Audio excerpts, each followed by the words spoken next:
오늘 말씀 열왕기상 19장 8절부터 14절 말씀까지, 열왕기상 19장 8절부터 14절 말씀까지 저와 여러분이 한 절씩 번갈아 가면서 교독하고 마지막 절은 합독하겠습니다. 제가 먼저 봉독합니다.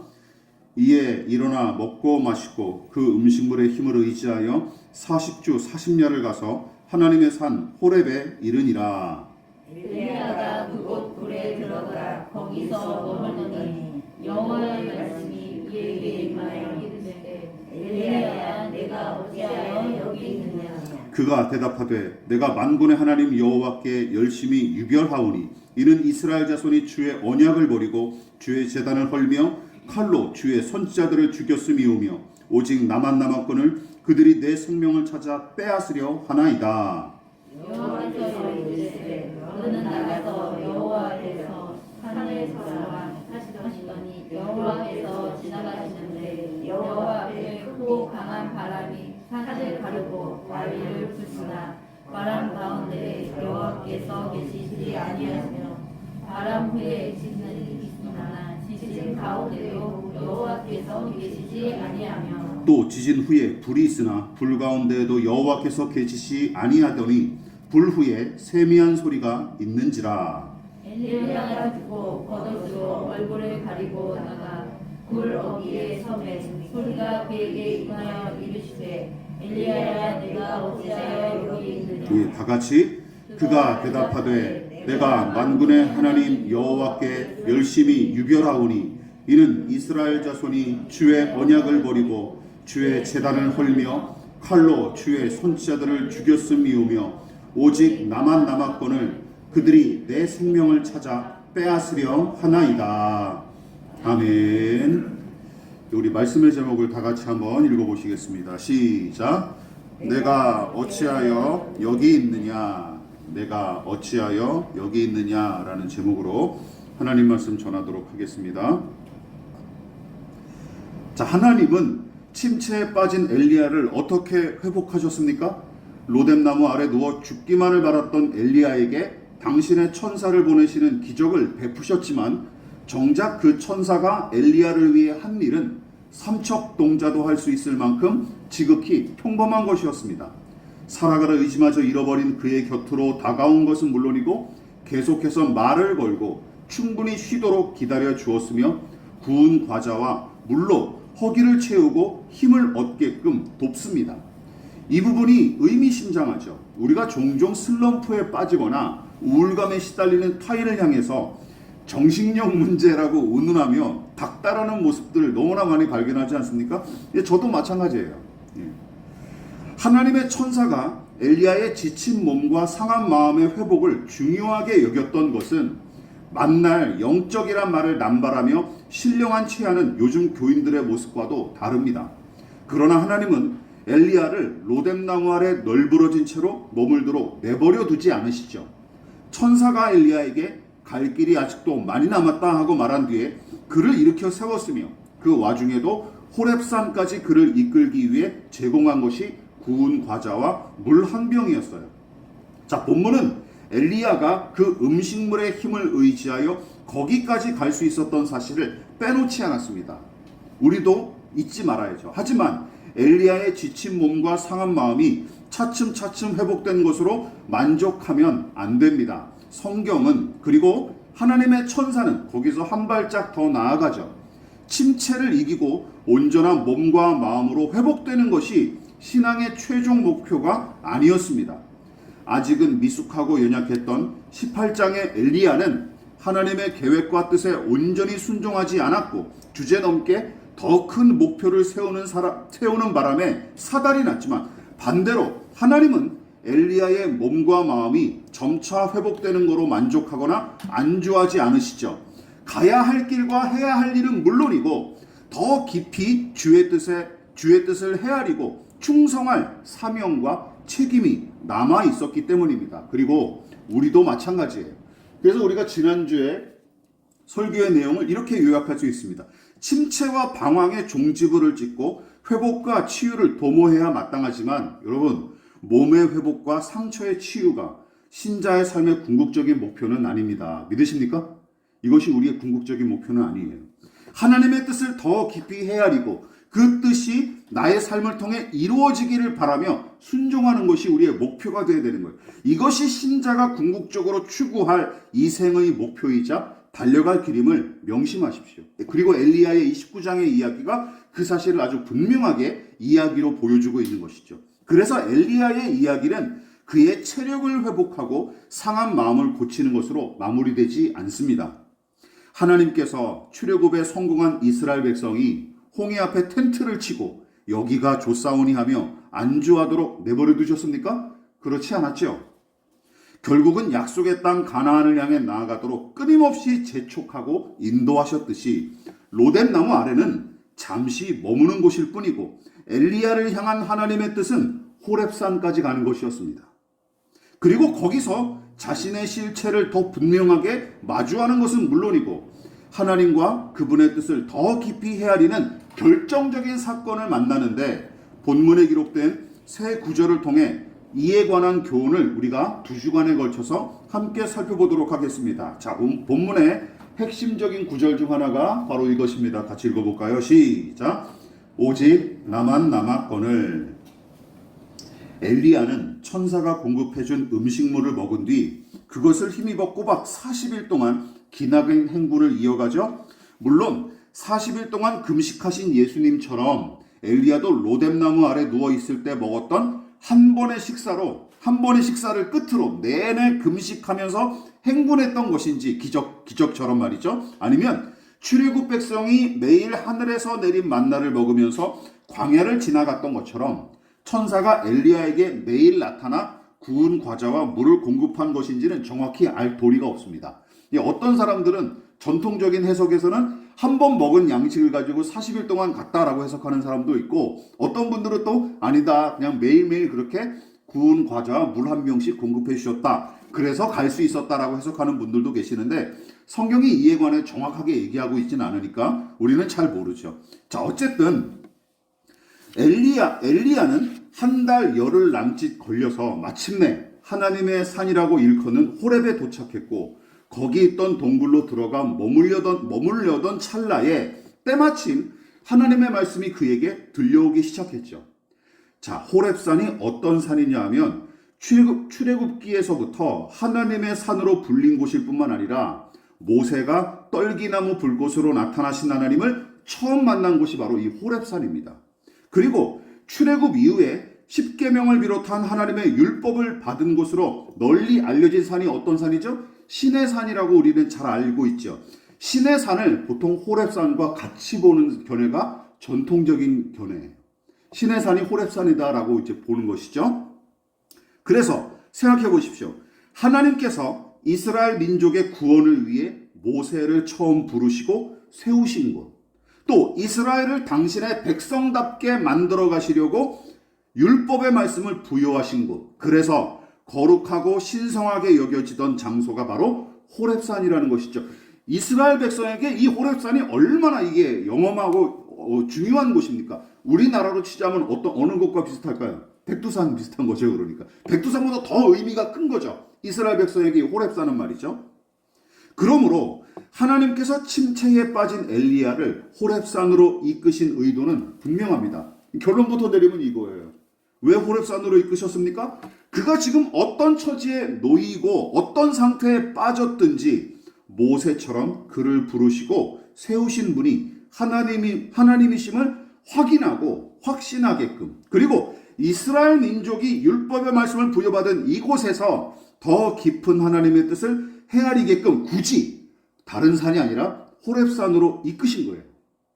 여기서 그 의미를 다시 한번 확인하고 확신할 수 있도록 말이죠. 그의 온전한 회복을 위해 세심하게 일하신 흔적이 바로 여기서도 분명하게 드러납니다.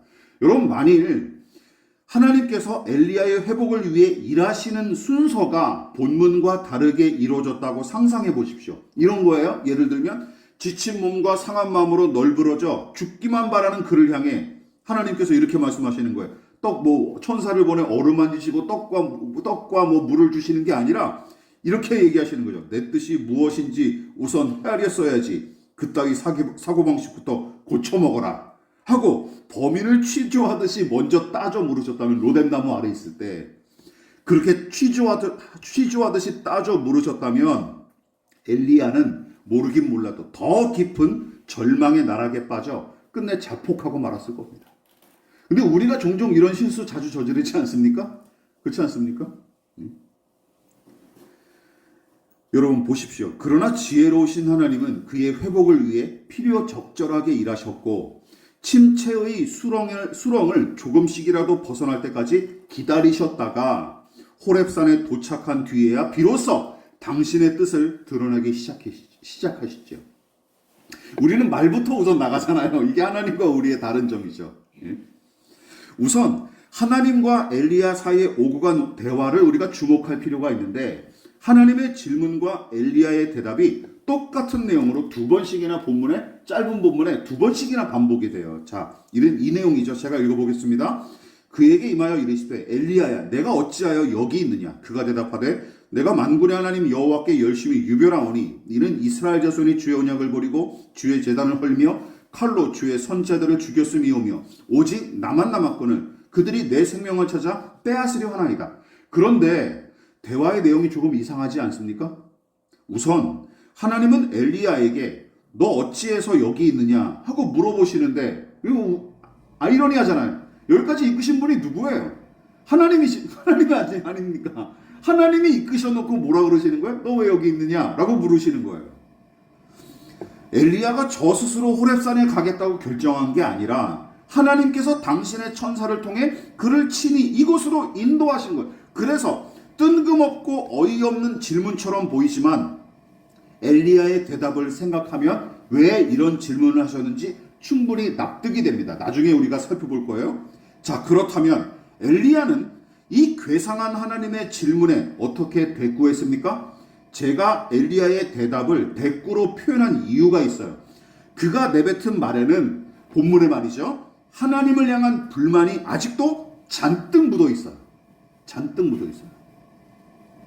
표준 세번역 성경은 10절과 14절을 다음과 같이 좀 더 쉽게 번역했습니다. 잘 들어보십시오. 나는 이제까지 주 만군의 하나님만 열정적으로 섬겼습니다. 그러나 이스라엘 자손은 주님과 맺은 언약을 버리고 주의 제단을 헐었으며 주의 예언자들을 칼로 쳐서 죽였습니다. 이제 나만 홀로 남아있는데 그들은 내 목숨마저도 없애려고 찾고 있습니다. 이렇게 번역을 했어요.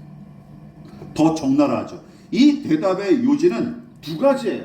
첫 번째, 엘리야 자신은 하나님을 힘써 섬기고 충성했건만 정작 하나님은 무슨 일을 하셨냐며 시비를 거는 거예요. 나는 이렇게 당신을 위해 열심을 내서 충성하고 섬겼건만 하나님은 저에게 뭘 해주셨습니까? 라고 얘기하는 거죠. 쉽게 얘기하면. 그리고 그 근거로 제시한 것이 뭐예요? 전혀 달라지지 않은 이 백성의 불의와 죄악. 여전히 악인이 활개치고 나와 같은 의인이 고통당하는 부조리한 현실을 근거로 제시한 거예요. 진짜 이해가 가시죠? 이렇게 변하지 않는 걸 보십시오. 하나님이 일하신 거 맞습니까? 나는 당신을 위해 열심을 내서 봉사하고 충성했구만. 왜 하나님은 하나도 변하게 하지 않으십니까? 라고 시비를 거는 거예요. 게다가 우리도 종종 하는 말 아닙니까? 하나님이 살아계시고 이 세상을 다스리신다면 어째서 이런 일이 일어납니까? 하고 탄식하기 일수 아닙니까? 우리 개인의 삶에서도 마찬가지죠. 아니 내가 이렇게 열심히 주일 성수하고 기도하고 11조도 헌금 드리고 그리고 목사님도 잘 섬기는 것 같은데 왜 이렇게 나한테 이런 어려운 일이 닥치나요? 라는 것도 마찬가지죠. 엘리야가 바로 그 대답을 하는 거예요. 여기까지는 이 일을 제기해 봄직한 사안입니다. 그래서 충분히 이해할 만하죠. 그럴 수 있습니다. 그런데 그의 대답 중 나머지 한 가지 요지는 선을 넘어선 것처럼 보입니다. 자, 어떤 내용일까요? 이 내용이죠. 엘리야가 하나님께 항변하듯이 대꾸한 내용 중에 나만 홀로 남았거늘 하는 말이 눈길을 끌었습니다. 저의 눈길을 끌었어요. 이 말은 무슨 뜻이죠? 신실한 믿음의 사람들은 죄다 죽임을 당했고 이제는 저만 혼자 남았습니다 하는 뜻이에요. 평범해 보이는 이 말이 왜 저의 눈길을 끌었을까요? 그리고 제가 왜 이 말을 더 심각한 문제로 받아들였을까요?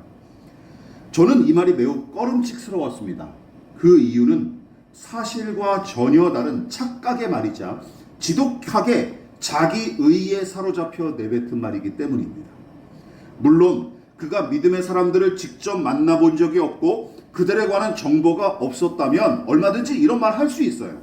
하지만 18장에서 이미 하나님을 경외하는 누구를 만났습니까? 국내 대신 오바댜와 마주치지 않았습니까? 그리고 그가 숨겨둔 100명의 선지자들에 관한 이야기도 직접 전해 듣지 않았습니까? 우리가 18장을 다시 한번 읽어볼게요. 오바댜가 엘리야에게 한 말입니다. 시작. 당신의 종은 어려서부터 여호와를 경외하는 자라. 이세벨이 여호와의 선지자들을 죽일 때에 내가 여호와의 선지자 중에 100명을 50명씩 굴에 숨기고 떡과 물로 먹인 일이 내 주에게 들리지 아니하였나이까. 혹시 오바댜가 저 스스로 한 얘기니까 신빙성이 없다라고 생각하십니까? 여호와를 경외하는 자로 저 스스로 소개한 것이 마음에 들지 않을 수 있겠죠. 그런 우려를 불식하기 위해 열왕기서의 저자가 진즉에 그를 가리켜 뭐라고 소개합니까? 18장 3절에는 이 오바댜는 여호와를 지극히 경외하는 자로 언급을 합니다. 열왕기서의 저자가 직접 언급해요. 그러므로 여러분 이 말이 얼마나 아이러니하고 교만한 말인지 이제 아시겠죠? 나만 홀로 남았습니다 하는 말은 오바댜의 말을 가벼이 여겨 흘려들은 까닭에 크게 착각했거나 아니면 자기의 믿음과 의로움에 대한 지나친 자신감으로 오바댜를 비롯하여 숨어있는 100명의 선지자들을 뭐처럼 취급한 거예요? 믿음 없는 사람처럼 취급한 게 틀림없습니다. 여러분 보십시오. 저는 후자일 가능성에 더 무게중심을 두는 편입니다. 다시 말해 이런 거죠. 나만큼 신앙하는 게 아니면 그 믿음은 믿음이 아니다. 우리가 쉽게 저지르는 오류, 특별히 신앙생활 오래 하시고 저처럼 목사나 선교사 이런 직분 타이틀이 있는 사람들이 그런 생각들을 많이 해요. 저도 마찬가지입니다. 나만큼 신앙하는 거 아니면 다 나가리다라는 것이죠. 엘리야가 지금 그 상태라는 거예요. 엘리야가. 또한 나만 남았다 하는 이 고백은 이런 거죠. 하나님, 저 같은 신실한 종이 어디 있습니까? 또한 그동안 제가 하나님을 위해 충성하고 헌신한 것을 다 아시지 않습니까? 그런데 왜 제가 기도한 대로 일하거나 응답하지 않으십니까? 하는 뜻이 담겼다고 봐도 무방해요. 여러분 18장에서 보여줬듯이 문제는 뭡니까? 이런 거죠. 엘리야가 왜 이렇게 됐을까요? 물리적인 성공과 성취가 연이어지다가 그의 내면에 피어나기 시작한 교만과 탐심이 신실하고 겸손했던 그의 생각과 태도를 서서히 잠식하다가 결국은 걸려 넘어지게 만든 것이죠. 처음부터 이랬겠습니까? 안 그렇죠. 연이은 물리적인 성공과 성취가 그를 점점 병들어가게 만들었던 것 같아요. 틀림없습니다. 심지어 이 부분만 따로 떼어놓고 보면 누가 떠오릅니까? 예수님 시대의 바리새인들을 보는 것 같아요. 나만 홀로 남았거늘. 바리새인들이 딱 이런 사람, 이런 부류의 사람들이었잖아요. 여러분 이 점을 유념하십시오.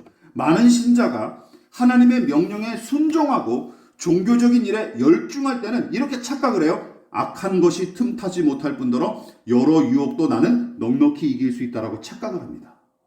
이게 문제죠. 그리고 기억하십시오. 엘리야가 그래서 넘어졌습니다. 그렇게 자신만만하게 하다가 엘리야도 넘어진 거예요. 우리 내면의 은밀한 죄성은 우리를 넘어뜨리기 위해서라면 얼마든지 일하고 호시탐탐 노리고 있습니다. 믿으십니까? 그것이 무서운 것이죠. 믿음으로 행한답시고 안심하다가는 엘리야가 저지른 잘못을 반복할 수밖에 없습니다. 저와 여러분들이 다 경험해 본 일 아닙니까? 이제 그럼 하나님께서 엘리야에게 던진 질문이 이제 조금씩 이해가 되시죠? 내가 어찌하여 여기 있느냐라는 질문이 이해가 되는 것입니다. 엘리야가 북이스라엘 백성과 아합이 저지른 죄악과 불의를 고발하고 믿음의 사람들이 고난당하는 현실을 아뢰는 것은 여기까지는 적절했습니다. 하나님 이 부조리한 현실을 보십시오. 어떻게 여기서 어떻게 제정신 가지고 살 수 있겠습니까? 라는 시비까지는 적절했어요. 그러나 오직 나만 남았거늘 하고 말하며 바리새인들처럼 자신의 믿음과 의로움을 은연중에 과시한 것, 그리고 오바댜를 비롯한 100명의 선지자들은 쓸모없는 신앙인인 것처럼 깎아내린 작태는 비판받아 마땅합니다. 그래서 하나님이 나중에 뭐라고 얘기하세요? 너는 모르는 내가 숨겨둔 7,000명의 믿음의 사람들이 있다라고 얘기하시잖아요. 그걸 굳이 언급하신 이유가 그것 때문이에요. 여러분 보십시오. 돌이켜보면 하나님의 명령에 고지고대로 순종했던 17장의 엘리야가 하나님의 명령에 만족하지 않고 제멋대로 영적 대결을 일으켰다가 사달이 났던 18장의 엘리야와 사뭇 다른 모습으로 와닿습니다. 여러분 보십시오. 사람을 향한 태도가 또한 하나님 앞에 그랬잖아요. 17장과 18장의 엘리야가 하나님을 대하는 태도가 이렇게 달랐듯이 17장과 18장의 엘리야가 사람을 대하는 태도도 다른 것을 혹시 확인하십니까? 이런 것이죠. 생각해 보십시오. 17장의 엘리야는 사르밧의 미망인과 그 가족의 생명을 살리기 위해 하나님의 말씀을 전하고 사력을 다해 기도하지 않았습니까? 그렇지 않습니까? 그 사람들 누구예요? 불신자들이에요. 그리고 부정한 이방인들이었어요. 그런데도 엘리야는 그 사람들을 위해서 기도하고 같이 하나님의 은혜를 공유했죠. 그런데 18장의 엘리야는 어떻습니까? 하나님을 경외했던 국내 대신 오바댜에게 툴툴대고 퉁명스럽게 대했을 뿐만 아니라 급기야 영적 대결의 승리를 쟁취한 뒤에는 850명의 우상선지자들을 죄다 잡아 죽이는 일을 벌입니다. 여러분 물론 우상선지자들을 처단한 일이 무조건 잘못됐다고 제가 비난하는 게 아니에요.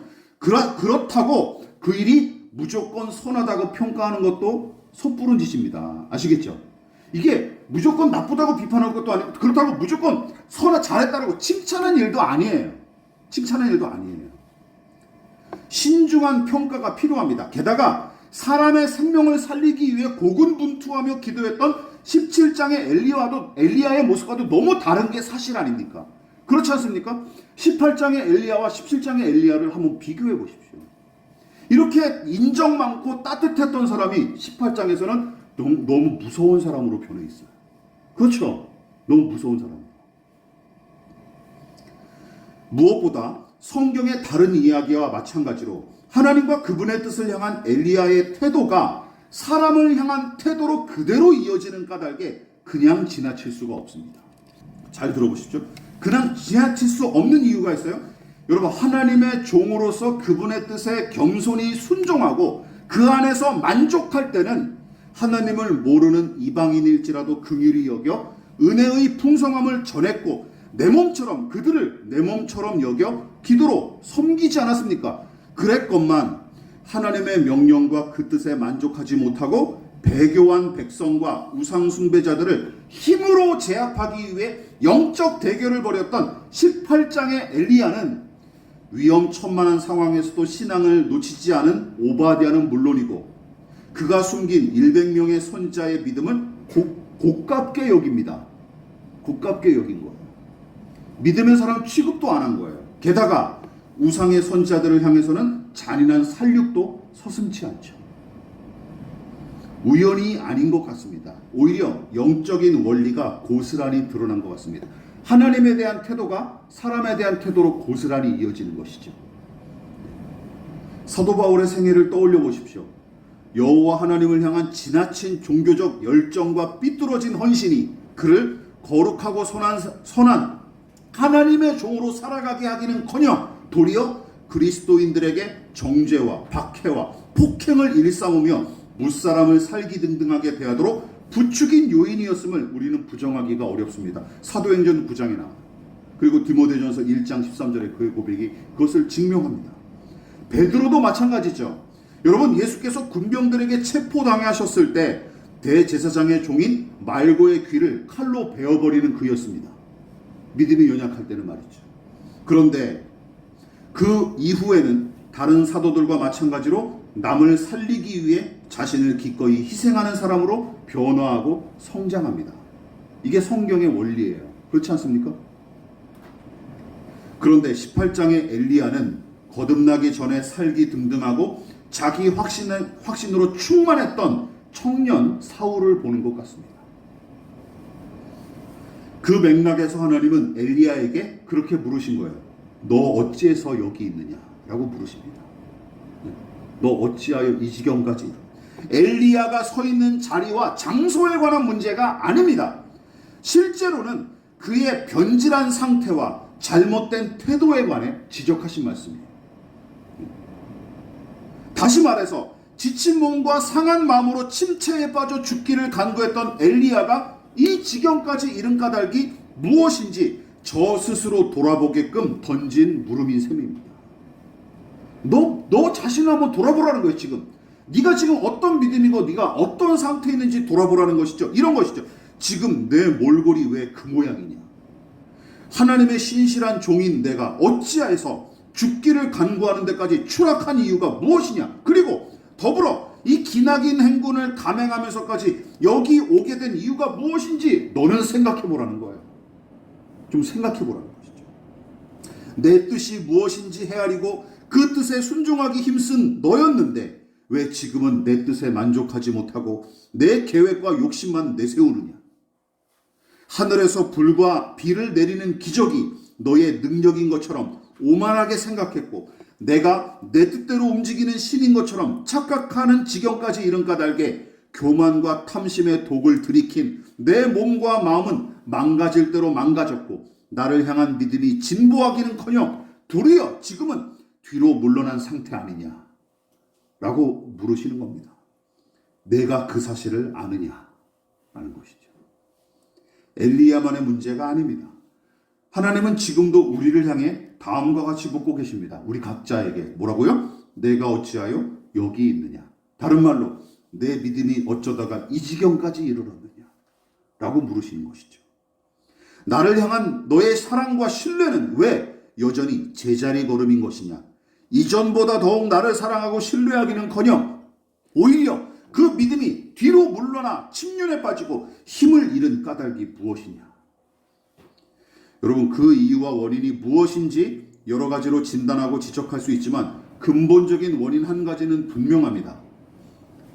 하나님의 부르심과 택하심, 과분하게 받아 누린 은혜를 잊어버렸기 때문이에요. 어느 날 바리새인들이 많은 세리와 죄인이 예수님을 찾아와서 함께 식사하는 광경을 목격했고 그 일을 빌미 삼아 제자들에게 이렇게 트집을 잡죠. 야, 너네 선생은 어찌해서 부정한 죄인들과 함께 식사하느냐? 라고 트집을 잡습니다. 그때 예수님이 다음과 같은 말씀으로 대꾸하시면서 그들을 잠잠하 부끄럽게 만드셨죠. 마태복음 맞죠? 예, 마태복음 9장 13절 말씀 같이 읽어보겠습니다. 마지막으로 시작. 너희는 가서 내가 긍휼을 원하고 제사를 원하지 아니하노라 하신 뜻이 무엇인지 배우라. 나는 의인을 부르러 온 것이 아니요 죄인을 부르러 왔노라 하시니라. 긍휼 즉 자비롭고 남을 불쌍히 여기는 마음, 하나님은 제사보다 그 마음을 더 기뻐하시는 분이심을 온전히 믿었기에 아들 예수님은 부정한 죄인일지라도 창녀와 세리일지라도 긍휼히 여기시고 함께 식사하실 수 있었던 것이죠. 이 말씀에 빗대어 열왕기상 18장에 기록된 갈멜산의 제사 이야기를 바라보면 엘리야가 벌인 영적 대결을 마냥 좋게 볼 수 없는 이유가 한 가지가 더 추가되는 것 같습니다. 그렇죠. 엘리야는 무엇으로 자기의 신앙을 증명하고 싶었던 거예요? 예, 제사를 통해서 증명하고 싶었던 거예요. 이런 부분이 참 오묘하죠. 지친 몸과 상한 마음을 회복하기 시작한 엘리야. 그러나 하나님은 거기서 더 나아가 본격적으로 그의 삐뚤어진 생각과 어긋나기 시작한 신앙관에 손을 대기 시작하신 것입니다. 그래서 어디로 이끄신 거예요? 예, 호렙산으로 이끄신 것입니다. 그리고 내가 어찌하여 여기 있느냐 하고 물으십니다. 물론 이 과정이 엘리야한테는 또 다른 고통을 안겨줬을 거예요. 이게 마냥 좋은 일이겠습니까? 기분 좋은 일이겠습니까? 그렇지 않죠. 자신의 망가진 상태와 어긋난 생각을 직시하고 마주하는 시간, 자신의 민낯을 적나라하게 드러내는 시간, 그리고 진정한 치유와 회복을 위해 영적 수술대에 올라간 시간이기 때문이죠. 수술을 받는 일이 즐겁나요? 그렇지 않죠. 예, 그렇지 않죠. 그러나 기억하십시오. 신자는 하나님의 백성은 그것마저도 은혜이자 복임을 명심해야 할 것입니다. 그러므로 우리에게 더 필요한 것은 기억하십시오. 갈멜산에 임한 불과 승리가 아닙니다. 믿으십니까? 우리는 갈멜산의 불과 갈멜산에 가야 될 사람들이 아닌 호렙산에 홀로 서서 하나님을 마주대하는 시간이 우리에게 더 필요합니다. 믿으십니까? 이게 지금 열왕기상 19장이 가르쳐주는 내용이에요. 저와 여러분에게 그 은혜가 임하기를, 그리고 비록 힘들고 고통스러울지라도 아플지라도 여러분 호렙산으로 나아가는 저와 여러분 되시기를 진심으로 축원을 드리겠습니다. 기도하겠습니다. 지금은 우리를 위하여 십자가에 몸부려 피 흘려 돌아가신 예수 그리스도의 한량없으신 은혜와 하나님 아버지의 지극하신 사랑하심과 성령 하나님의 영원한 사귐이 내가 어찌하여 여기 있느냐 지금도 우리를 향해 묻고 계시는 하나님의 물음에 겸손히 순종하여 내가 하나님의 종임을, 하나님의 백성이자 그분의 자녀임을 고백하며 겸손히 머리 숙인 사랑하는 성도들의 머리 위에 저들의 가정과 직장과 사업장과 학업과 장래 가운데 이 나라의 민족과 한국교회와 저 북녘의 동포들과 세계와 열방 가운데 지금부터 영원히 함께 하시기를 간절히 축원하옵나이다. 아멘.